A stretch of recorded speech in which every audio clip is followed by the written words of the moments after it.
तो इन छोटी छोटी जगहों पे कचरे का कोई प्रॉपर निस्तारण नहीं होने की वजह से लोग फिर इधर उधर इसको फेंकते हैं। अब ये सीधा इस नदी में जाएगा शायद।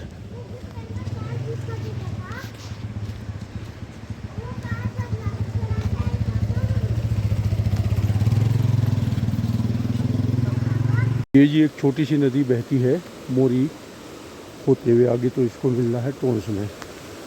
लेकिन ये देखो पूरा कचरा जो है, हेलो बच्चों नमस्ते, ये सीधा जा रहा है नदी में। कोई निस्तारण नहीं है इतने बड़े बाजार के कूड़े का, और इस वजह से ये समझ लो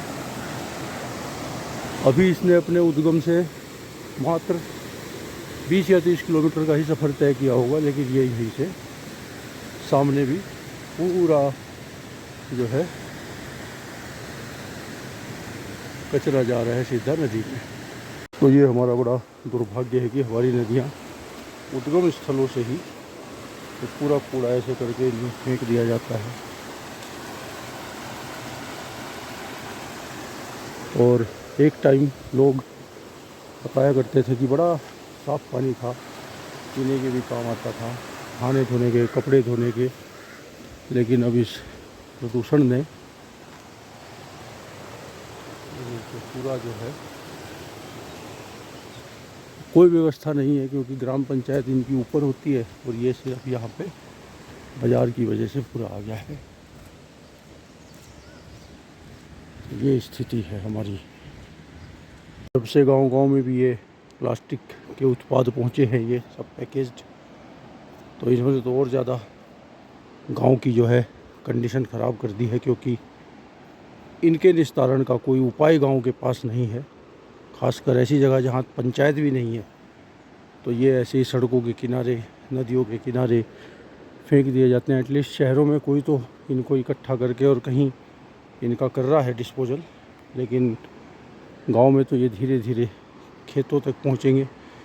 एक समय में घरों का कचरा गांव उसका खाद बनता था और वो खेतों में यूज़ होता था, लेकिन अब जब से ये प्लास्टिक आई है तो ये भी अब बहुत बड़ा सिरदर्द जो है गांव ग्रामीण जीवन के लिए बनी हुई है। तो ये जगह जगह ये चीज़ कहीं भी आप जाओ, क्योंकि अब हर गांव में दुकान है और हर गांव में ये सामान पहुंच रहे हैं, लेकिन इसका उचित निस्तारण नहीं है।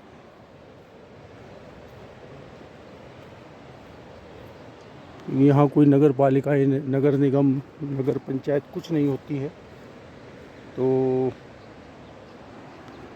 ये बहुत बड़ी चुनौती होगी इन छोटी छोटी जगहों के लिए, जो कि अभी किसी भी कैटेगरी में नहीं रखी जा सकती।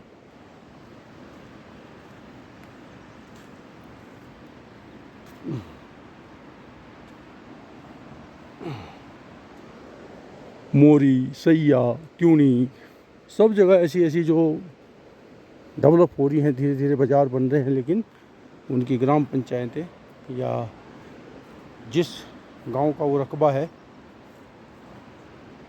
वो उनसे बहुत दूर है।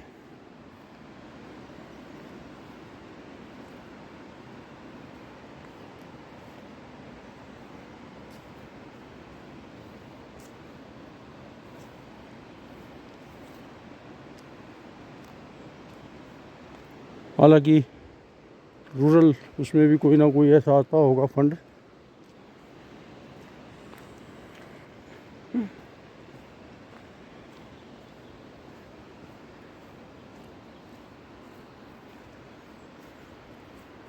तो ये बड़ी समस्या वाली बात है आगे चल के, क्योंकि खेत में ये जाएगा तो निश्चित ही जो है निकालना मुश्किल हो जाएगा।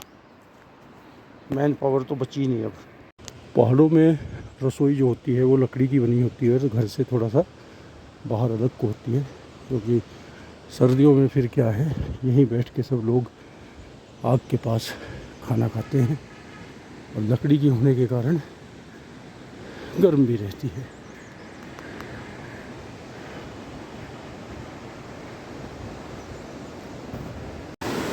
पहाड़ों से बहती हुई नीचे को जाती हुई ये नदियाँ शायद हमको यही बोलती है कि हम तो तुम लोगों के लिए इतना कठिन, इतना लंबा रास्ता तय करके चलते हैं और तुम हमको जो है जगह जगह कचरे से भर देते हो। मुझे लगता है कि पर्यावरण की सुरक्षा, संरक्षा, ये सब अनिवार्य रूप से हमारे स्कूली पाठ्यक्रम का सभी लेवल पे, नॉट ओनली स्कूल, सभी लेवल पे हिस्सा होना चाहिए। क्योंकि अब जो युवा पीढ़ी आ रही है वो इस खतरे से क्योंकि सजग रहे और आगे तक इसको समझ के चले तो ये ज़रूरी है। दूसरी बात, जब तक इस पृथ्वी, इस वातावरण, इस हवा, इस ज़मीन से हमें अपनत्व फील नहीं होगा, हम मात्र एक छोटे से हिस्से जिसको हमने ख़रीद लिया या घर बना लिया या वहाँ रह रहे, अगर सिर्फ उसको ही अपना समझेंगे तो शायद ये हमारा पर्पज़, ये उद्देश्य पर्यावरण या नदियों के लिए या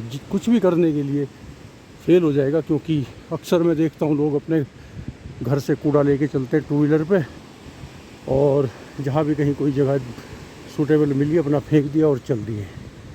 अब उसका, उनके घर का कूड़ा वो बाहर कहीं भी फेंक दिया, उनकी जिम्मेदारी ख़त्म। ऐसे ही अक्सर नदियों में फेंकते हुए लोग दिखाई दे देते हैं, तो कूड़े को नदियों में फेंक दे देते हैं, उनकी जिम्मेदारी ख़त्म। तो जब तक ये बोध कि नहीं, ये नदी भी मेरी है, ये पहाड़ भी मेरा है, ये जंगल भी मेरा है, ये पृथ्वी मेरी है, जब तक ये बोध उत्पन्न नहीं होगा हमारे अंदर, तब तक हम इसकी रक्षा, सुरक्षा और ना ही इससे जुड़ पाएंगे और ना इसकी सुरक्षा कर पाएंगे। इस बोध की बहुत ज़रूरत है। ये बोध कैसे उत्पन्न हो, इस पे ज़रूर विचार किया जाना चाहिए।